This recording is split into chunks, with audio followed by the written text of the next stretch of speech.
yo coincido con tu corresponsal chileno, evaluando las 6 visitas que Francisco ha hecho a América Latina. Esta es probablemente la visita más contestada, más cuestionada, en donde, pues imagínate nada más, han sido 9 capillas y parroquias quemadas por sectores radicales chilenos como acto de protesta. Se tomó la nunciatura durante unas horas. Hoy el Papa, en el trayecto de la Moneda a el Parque O'Higgins, le aventaron un objeto, parece una gorra mojada, que le dio en el rostro. Yo diría que, salvo un momento en La Habana donde hubo un grupo de mujeres que se movilizaron, no ha habido en la historia de las visitas de este pontífice en América Latina, que han sido ya muchos países, ninguna con el nivel de tensión como el que se está viviendo ahora en Chile. Todo esto debido al señalamiento en contra del abuso de sacerdotes pederastas, en contra de población inocente, de población inerme. Esto es lo que tiene muy caliente la situación en un país donde son más los que están en contra de la Iglesia que los católicos, Bernardo. Sí, es un país que se ha secularizado, la Iglesia gozaba un gran prestigio, sobre todo en la época de la dictadura, que jugó un papel, digamos, de agregación social, mientras todos los espacios se cerraban, sindicatos, partidos, asociaciones. La Iglesia fue un espacio de libertad que formó la oposición. Ya en la época pinochetista, sobre todo en los años 80, jugó un papel importante de protección de derechos humanos y sobre todo un factor de oposición que se le reconocía a la Iglesia. Pero después se vino abajo la Iglesia católica. Los obispos no tuvieron el rigor, la fuerza, el carisma de esa generación, digamos, que va de los 70 a los 80, y efectivamente los temas de abuso sexual. Aquí acaba una organización norteamericana de presentar, a denunciar a más de 80 sacerdotes, hasta una monja ahí, de acoso sexual, también cientos de casos, pero fundamentalmente hay uno que ha causado mucha indignación en la población.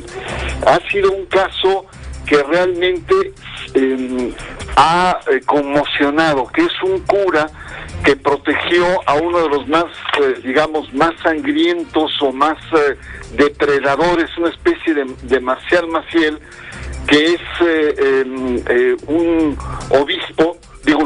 cura, ahorita te digo su nombre, Fernando, te lo digo en un segundo, Fernando Caradima, que fue apoyado por un actual obispo que se llama Juan Barros.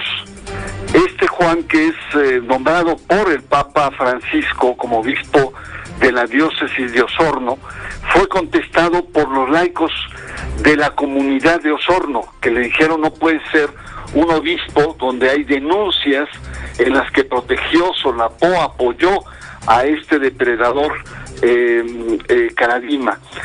Y el caso se puso muy tenso cuando el Papa, en una conversación informal que fue grabado a través de un celular, cuestionó el movimiento de los laicos, diciendo que eran tontos y zurdos, que no conocían bien, y que apoyó totalmente a Juan Barros. Y esto generó un choque muy fuerte en la opinión pública chilena.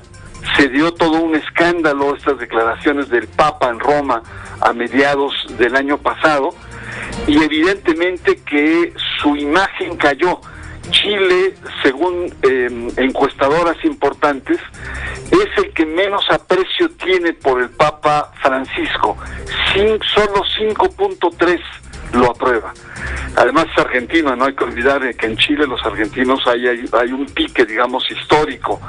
Entonces, no solamente es un problema de la propia Iglesia, sino también de ciertos errores que Francisco ha cometido graves errores. Por eso las víctimas de estos abusos sexuales en Chile, bueno, no se conforman con las palabras de perdón, como... Exactamente, a eso iba a decir, el perdón y los dos, porque no solamente fue en la mañana en La Moneda ante Michelle Bachelet, sino también en la tarde con los religiosos abordó el trágico tema de abusos sexuales, y la sociedad chilena ya no le cree, es algo déjà vu, es decir, tanto Juan Pablo II pidió perdones, el mismo Papa Benedicto XVI, es decir, es un recurso que ya suena a retórica falsa y que la gente dice, pues queremos hechos, ya no queremos con palabras.